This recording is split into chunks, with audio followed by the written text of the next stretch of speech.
I'm Elowen Vance, a 27-year-old librarian in Chicago, living a life so ordinary it could fade into the pages of a forgotten novel.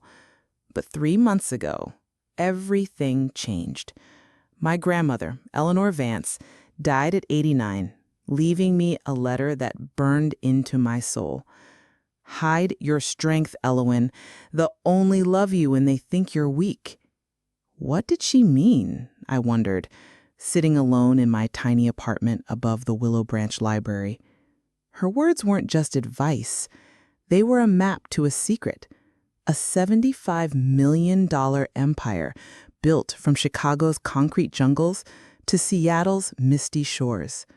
I was her sole heir, not my mother, Diane, who called me a dreamer with no ambition, not my father, Richard, who saw me as a shadow next to my sister, Celeste. Not Celeste herself, the 24-year-old visionary whose fashion brand bled money faster than it made it. Me, the quiet one, the one they pitied. I sat in my car outside the funeral home, the creamy envelope trembling in my hands. My family was inside, squabbling over Eleanor's old jewelry, her vintage lamps. They didn't notice me slip away. They never did. But that letter, it wasn't just words. It came with documents, legal papers from a firm I'd never heard of, 12 properties, controlling shares in 4 investment firms, a portfolio growing like ivy over a decade, $75 million. Mine. And then the twist, a hidden note in the envelope tucked behind the will. Eleanor's handwriting, shaky but sharp. Your mother tried to contest my will 6 months ago. She wanted it for Celeste. Don't trust her. My heart stopped. My own mother plotting against me? I thought of her voice, syrupy with pity. Poor Elowen, stuck in that dusty library. I could have screamed, could have stormed back inside and waved the papers in their faces. But I didn't. I folded the letter, slipped it into my coat, and drove back to my one-bedroom life. Silence became my armor. I kept working at Willow Branch, shelved books, smiled at patrons, made coffee in a chipped mug. Nobody knew I owned the library, the building next door, half the block. My mother's voice echoed daily. Elowen, you're too soft. You'll never make it. Celeste would laugh, tossing her perfect hair, posting selfies from Paris while her brand sank. My father? He'd sigh. Celeste is our future. They saw me as a footnote, a kind but clueless girl, scraping by on $2,800 a month. They didn't know I'd just signed a $3.5 million deal for a skyscraper downtown. Every family dinner, the same script. Diane praising Celeste's genius, Richard nodding along. Me? I was the invisible one, stirring my soup, biting my tongue. But I was watching, waiting. Last week, Diane called, her tone sharp. Elowen, have you saved anything? Celeste needs a new studio.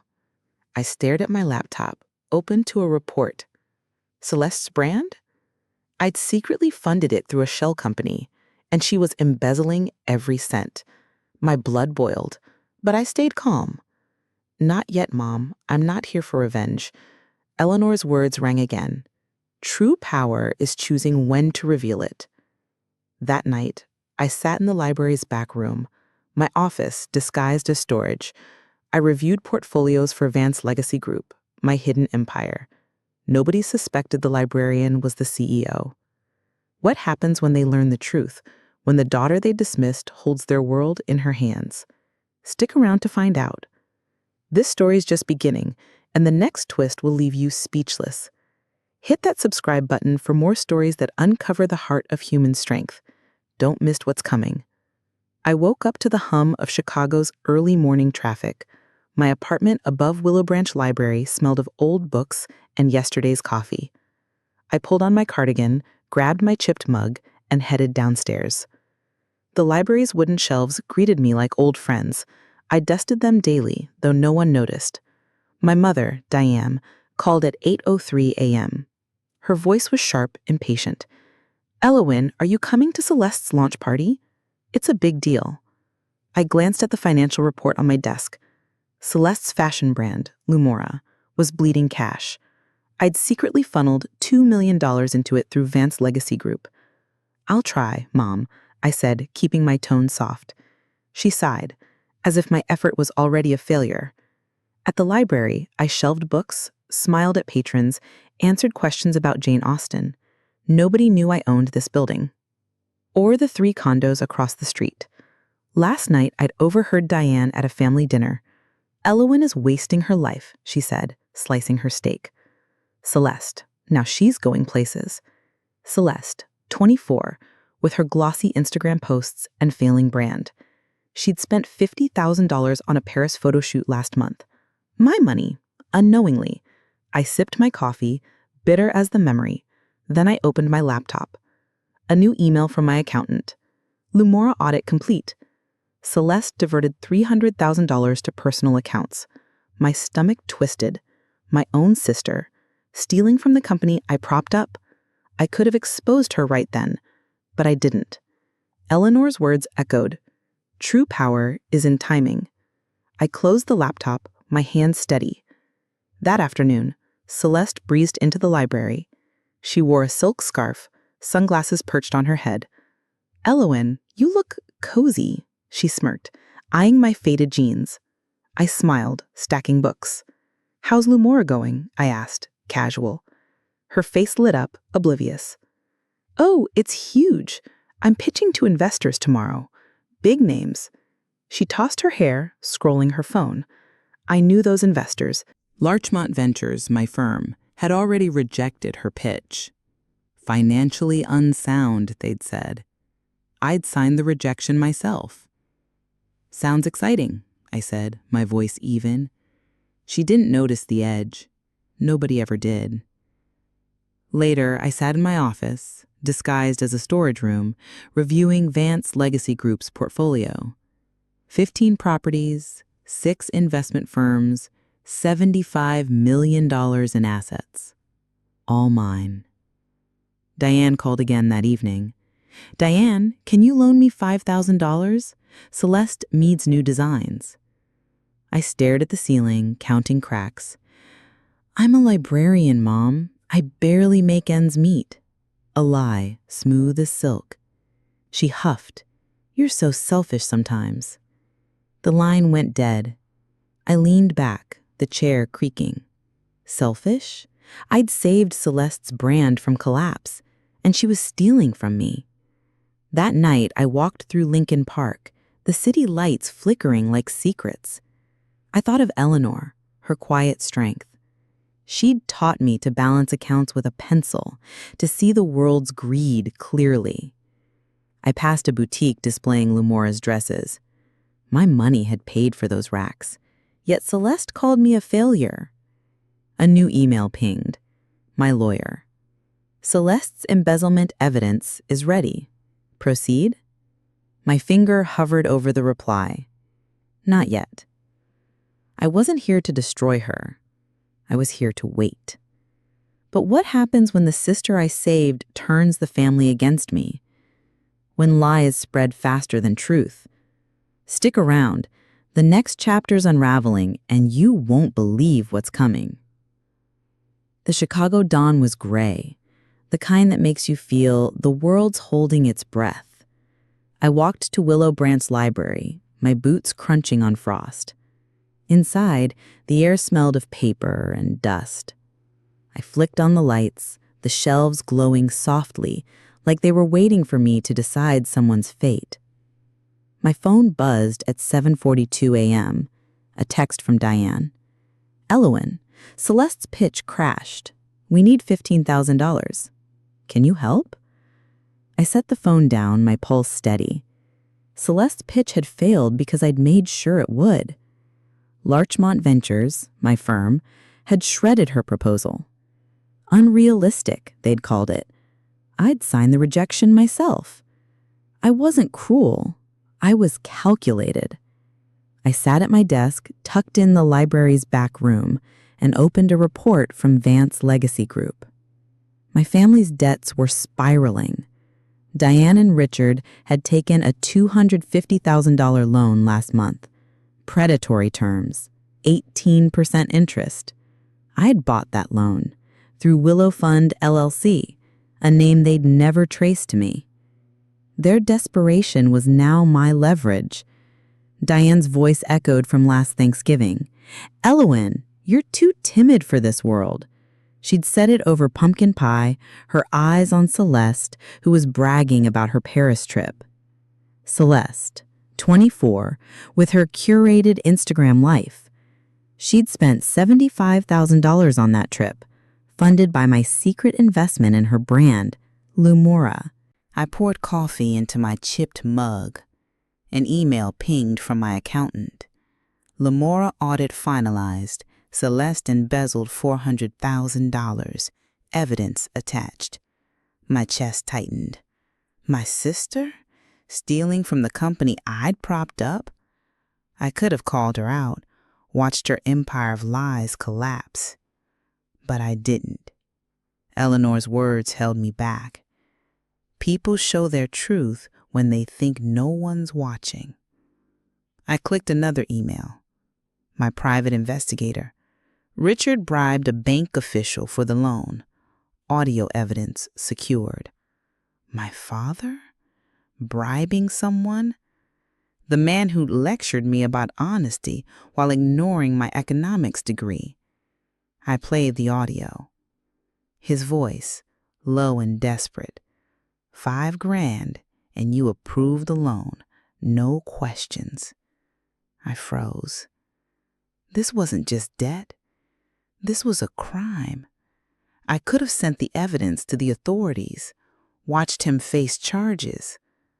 But I saved the file, my hands steady. Not yet.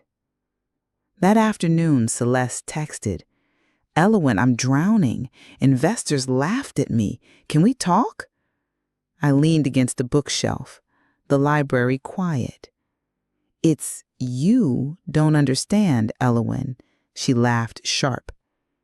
"You just a librarian." The words cut, but I smiled. Good luck, Celeste. That evening, I reviewed Vance Legacy Group's holdings. 17 properties, 7 investment firms, $75 million in assets. All mine, hidden behind layers of shell companies. Diane called again. "Elowen, we're sinking. Richard's stocks are worthless. You must have something saved." I stared at the report on my screen. Their latest $180,000 loan came from Harborstone Financial, my subsidiary. I owned their debt, their choices, their collapse. "I'm trying, Mom," I said, my voice like a whisper of snow. She snapped, "You're so useless." The call ended. I stood at the library's window, Chicago skyline sharp against the dusk. My family thought they were clever, playing a game they'd mastered. They didn't know I was the game. Another email arrived. My lawyer. "Richard's bribe could trigger felony charges. Your orders?" I stared at the words. I could end him, expose the bribe, let the law swallow him whole. But Eleanor's voice stopped me. Power isn't ruin, it's control. I typed back, "Hold off, watch their next step." What happens when my father's crime comes to light? When Celeste's theft catches up with her? The trap is set, and I'm tightening the noose. The library was a sanctuary, its silence wrapping me like a worn quilt. I stood behind the counter, sorting books, the faint scent of ink steadying my nerves. My phone vibrated. Celeste, name flashed. Her voice was jagged when I answered. Elowen, Lumora's crashing. I need $25,000 to keep it afloat. I glanced at the financial report on my desk, hidden under a stack of novels. Her brand was drowning because she'd siphoned $400,000 from my secret investment. I knew every dollar she'd spent on luxury handbags, private dinners. "I'm a librarian, Celeste," I said, my voice soft, deliberate. "I don't have that kind of cash." She snapped. "You're so useless. Never mind." The call cut off. I set the phone down, my hands calm. Useless? I'd bankrolled her dream. And she'd betrayed me. Eleanor's words whispered in my mind. Strength lies in waiting for the perfect moment. I wasn't ready to move. Not yet. That evening, I walked to a diner near Lake Michigan. The neon sign buzzed, casting a glow on my laptop screen. I checked Vance Legacy Group's accounts. My empire stood firm, $75 million, growing like roots beneath the city. An email from my cousin Leela stopped me cold. "Elowen, what's going on? Celeste says you stole from Grandma Eleanor's estate. The family's furious." My breath hitched. Stole? Celeste had spun a lie, turning our relatives against me to hide her own theft. I pictured her at last month's brunch, all smiles while Diane called her our star. I called Leela. "What exactly did Celeste say?" My voice was steady, but my heart raced. "She told everyone you took Eleanor's savings, that you're hiding money to spite us." I laughed, sharp and quiet. Hiding money? I was hiding a fortune. "I didn't steal anything," I said. "You can believe what you want." Leela paused. "Elowen, she sounded so sure. I don't know." I hung up, my chest tight. The family group chat lit up with accusations. "Elowen's always been secretive," my uncle typed. "Figures she'd do this." I could have sent the auto reports, exposed Celeste's $400,000 theft to every cousin, every aunt. But I didn't. I sipped my coffee, the diner's hum fading as I stared at the lake. The next morning, Diane called, her tone icy. "Elowen, how could you steal from Eleanor? Celeste is heartbroken." I gripped the library counter, the wood cool under my palms. "Mom, I didn't take anything. Maybe ask Celeste where our funds are going." She scoffed. "Don't twist this. She's fighting for this family." I pictured Celeste's offshore account, bloated with my money. My silence held like iron. "I'm sorry you believe that," I said, ending the call. That afternoon, a patron asked for a book on trust. I handed her The Great Gatsby, my fingers brushing the spine. Trust? I'd learned its cost long ago. I opened my laptop. My lawyer's email waited. "Celeste's defamation is spreading. We can file a lawsuit. Your decision." I stared at the words.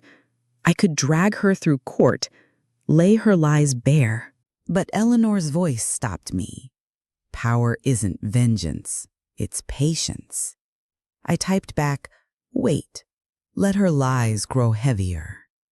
That night, I walked Chicago's streets, the wind sharp against my face. My family saw me as a thief, a nobody. They didn't know I held their debts, their secrets, their downfall. I passed a boutique, Lumora's dresses in the window. My money had built that display, yet Celeste had turned me into the villain. A new email pinged. "My investigator. Celeste's meeting shady investors tomorrow, likely to cover her tracks." I smiled, faint but cold. She was digging her own grave, and I was watching. Chicago's morning fog clung to the library windows. I stood at the counter, arranging books, the quiet hum of the heater my only company. My phone rang. Richard, my father. His voice was sharp, like a blade. "Elowen, we're losing the house. You need to help us." I glanced at the foreclosure notice on my laptop, sent by Harborstone Financial, my subsidiary. Their $250,000 loan was in default. I owned it. "I'm a librarian, Dad," I said, my tone soft, steady. "I don't have much." He snapped. "Don't play games. This is your family." I pictured him in his study, surrounded by framed awards, now meaningless. He'd always seen me as the weak one, the daughter who'd never measure up to Celeste. Eleanor's words steadied me. True power is knowing when to act. I wasn't there yet. That afternoon, Diane called, her voice trembling. "Elowen, we're selling Eleanor's heirlooms. Celeste needs the money for her brand." I froze, my hand on a book. Heirlooms? The pearl necklace Eleanor wore every Easter. The gold watch she'd given me at 16. I opened my laptop. An email from my lawyer confirmed it. The auction was set for next week, handled by Sterling & Sons, my company. I'd bought the auction house last year, quietly, through Vance Legacy Group. They didn't know their precious sale was under my control. I could have stopped it, canceled the auction, saved Eleanor's treasures, but I didn't. I replied to my lawyer, "Let it proceed. Monitor every bid." That evening, I walked to Lincoln Park, the city's lights flickering like a storm brewing. My family was unraveling, selling pieces of Eleanor's legacy to fund Celeste's lies. I thought of last summer when Diane had pulled me aside. "Elowen, why can't you be more like Celeste? She's building something."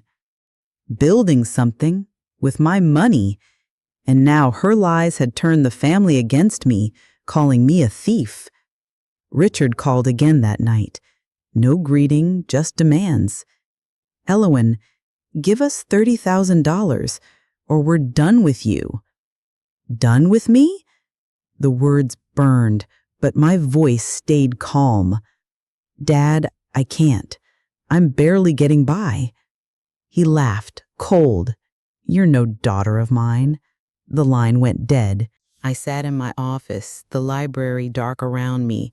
My laptop glowed with a new report. All their debts, mortgages, credit cards, loans, now sat under Vance Legacy Group. I controlled their fate. I typed a message to my lawyer. "Send the payment demand. 7-day deadline."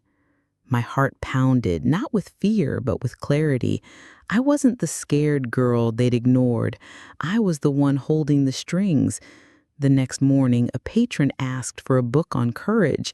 I handed her To Kill a Mockingbird, my fingers lingering. Courage wasn't loud. It was this, waiting, watching, choosing. I opened my email. A new message from my investigator. "Diane and Richard plan to borrow against the heirlooms before the auction. Risky move." I leaned back, the chair creaking. They were digging deeper, blind to the truth. I could stop the auction, save Eleanor's legacy, or I could let them fall, let their choices bury them. Eleanor's voice rang clear. "Strength isn't in saving others. It's in knowing when to let them learn." I stood at the library's window, Chicago's skyline sharp against the dawn. My family thought they could erase me, sell my past, cast me out. They didn't know I held their future. I felt no anger, only resolve. The moment was close, and I was ready. The Chicago courthouse stood like a monolith, its stone facade catching the pale morning light. I sat in my black Audi across the street, my breath slow, my hands steady on the wheel. Today was no ordinary day.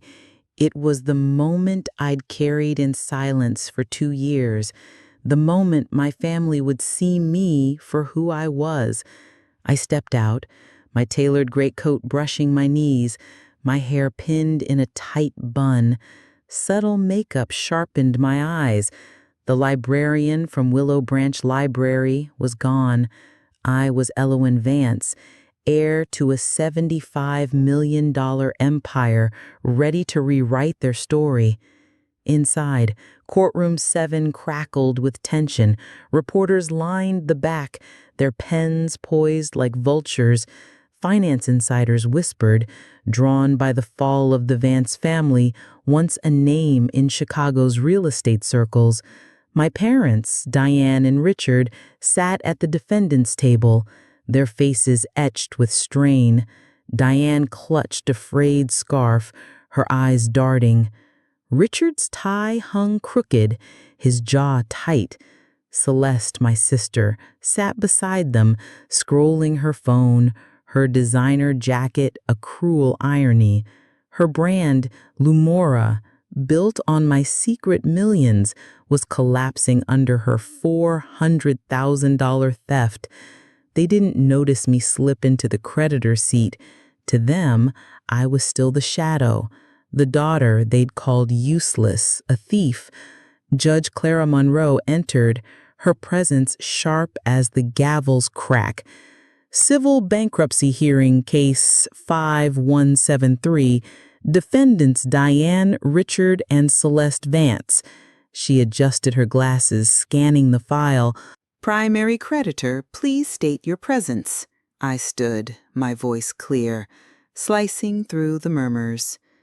Elowen Vance, legal representative of Vance Legacy Group, holder of the defendant's debts, totaling $15.2 million. A gasp rippled through the room, like a stone hitting water.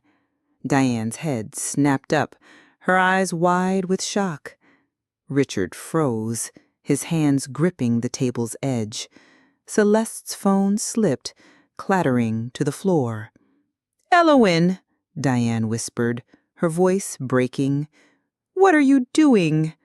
I met her gaze, my expression calm, unyielding. "I own your loans, your mortgages, your credit card debts, every dollar you owe." Richard's face flushed. "This is ridiculous. You're a librarian." The judge's eyes flicked to me, narrowing. "Miss Vance, I know you. You spoke at the Chicago Literacy Gala last spring, raised $200,000 for libraries." My heart skipped. I hadn't planned for recognition. The room stirred, reporters scribbling furiously, their pens scratching like a storm. The weight of their stares pressed against me, but I stood firm. "Yes, Your Honor," I said, my voice steady. Celeste leapt up, her voice shrill. "She's lying. She's nobody. She can't have that kind of money." Nobody. The word burned, but I let it slide. I opened my briefcase, pulling out a stack of documents, each page a mirror to their recklessness. The defendants refinanced their Lakeview mansion 3 times, took 6 high-interest loans, and accumulated $450,000 in credit card debt, all now under Vance Legacy Group. I handed the papers to the clerk. I'm also the sole heir to Eleanor Vance's estate, valued at $75 million. The room fell silent, the air heavy. Diane's hand covered her mouth, her scarf slipping to the floor. Richard stared, his eyes hollow, as if seeing a stranger. Celeste sank back, her face pale, her bravado shattered. "You!" Richard stammered. "How could you do this to us?" I said, "You sold Eleanor's heirlooms," my tone even. "You disowned me. You believed Celeste's lies about me stealing." Judge Monroe flipped through the documents, her expression unreadable. "These are in order. Proceed, Miss Vance." I slid a folder to their lawyer. "A debt restructuring plan. All debts retained, no further collection, under 3 conditions." The judge nodded. "State them." I looked at Celeste, her eyes avoiding mine. First, Celeste loses all family account access. She takes a retail job at Harper's department store, $16 an hour, starting next week. Celeste laughed, a jagged, desperate sound. "I won't do it." "You'll learn what work means," I said, my voice cold. Second, Diane and Richard join a 12-month financial counseling program. Weekly reports, $3,000 monthly budget. Diane's sobs broke the silence, soft and raw. Richard's hands trembled.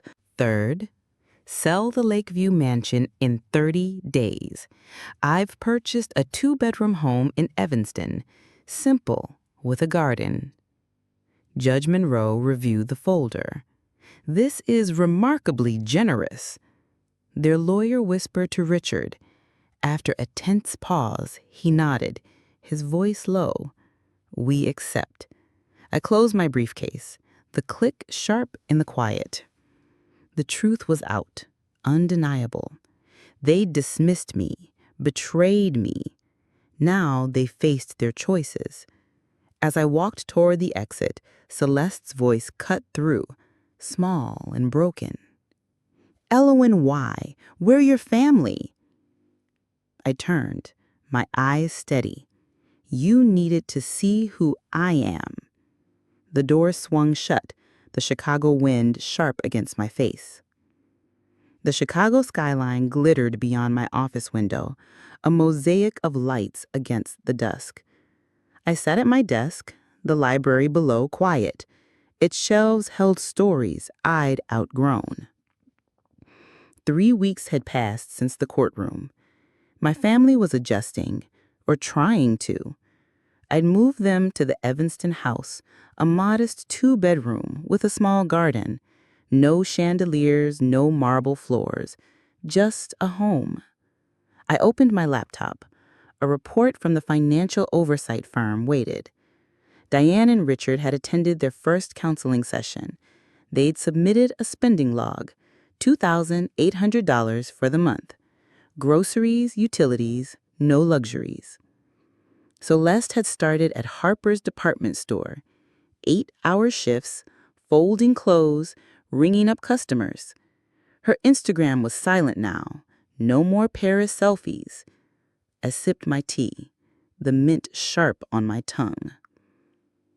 Eleanor's voice echoed. "Strength isn't in holding power. It's in giving others a chance to rise." I'd expected to feel triumph. Instead, I felt a quiet ache, not for them, but for the years I'd spent unseen. That morning, I drove to Evanston, parking a block from their new home. The plum tree in the yard was bare, its branches stark against the sky. Diane knelt in the garden, pulling weeds, her hands ungloved. Richard washed dishes through the window, his shoulders slumped. I didn't approach. I just watched, the engine idling. They were learning to live without illusions. Back at the library, my phone buzzed. A text from Diane. "Found Eleanor's pearl necklace in a box. You kept it from the auction? Why?" My breath caught. The necklace, her favorite, was one I'd pulled from Sterling & Sons before the sale. I'd stored it in the safe, unable to let it go. I typed back, "It belongs with you." She didn't reply. I didn't need her to. That afternoon, a patron asked for a book on redemption. I handed her The Kite Runner, my fingers brushing the spine. Redemption wasn't a gift you gave. It was a path you walked. I opened another report. Celeste had worked 10 shifts without complaint. Her manager noted, quiet but reliable. Reliable, a word I'd never heard for Celeste. I leaned back, the chair creaking. Was she changing, or was this just survival? I walked to the library's back room, my office disguised as storage. A photo of Eleanor sat on the desk, her smile fierce. She taught me to balance accounts with a pencil, to see greed before it saw you. I thought of the courtroom, the shock in their eyes. I hadn't crushed them, though I could have. I'd given them a chance to rebuild. That evening, I walked through Lincoln Park, the lake's waves soft against the shore. My family had dismissed me, betrayed me, but I wasn't their judge. I was their mirror, reflecting truths they'd ignored. An email pinged. My lawyer. Diane requested a meeting, says she wants to understand you. I stared at the screen. Understand me? After years of calling me soft, useless? I could say no, let her stew in regret. But Eleanor's words stopped me. Power is in choosing who you let in. I replied, set it up. I stood by the lake, the wind cold against my face. My family was rebuilding, step by step. I'd given them the tools, but the work was theirs. The Chicago spring bloomed softly, petals dusting the sidewalks. I stood in my office, the city's pulse humming below. 5 years had passed. I was 32 now, no longer hiding. Willow Branch Library still stood, its shelves a quiet tribute to Eleanor. I spoke at a Chicago business summit last week, the crowd's eyes on me. I shared my story, not with anger, but with calm. I was invisible once, I said, but invisibility taught me strength. My family had changed. Diane volunteered at a community garden, her hands in soil, not silk. Richard grew herbs, sending me jars with scribbled notes. Celeste worked at a nonprofit, mentoring young designers. They lived in Evanston, their small home, warm, not grand. I visited sometimes, not out of duty, but choice. Last month, Diane gave me a letter. She wrote, I'm sorry, I didn't see you. I read it in the library, Eleanor's photo nearby. I didn't cry. I felt peace. Celeste called last week, her voice soft. I get it now, Elowen. Money isn't power. Purpose is. I smiled, saying little. She was learning. I kept the library open, adding a free bookshelf for those in need. Every week I sat there, reading, remembering. Eleanor's words guided me. True strength isn't wealth, it's how you lift others. At the summit, a young woman approached me, eyes shy. My family calls me a failure, she said. I saw myself in her. You're not failing, I told her. You're waiting for your moment. Your worth isn't in others' eyes. It's in your choices, your patience, your heart. Like a seed in winter, you grow when the time is right. I sat on my balcony that night, mint tea in hand, the city quiet. I'd been underestimated, dismissed, but I'd found my light, not in revenge, but in truth.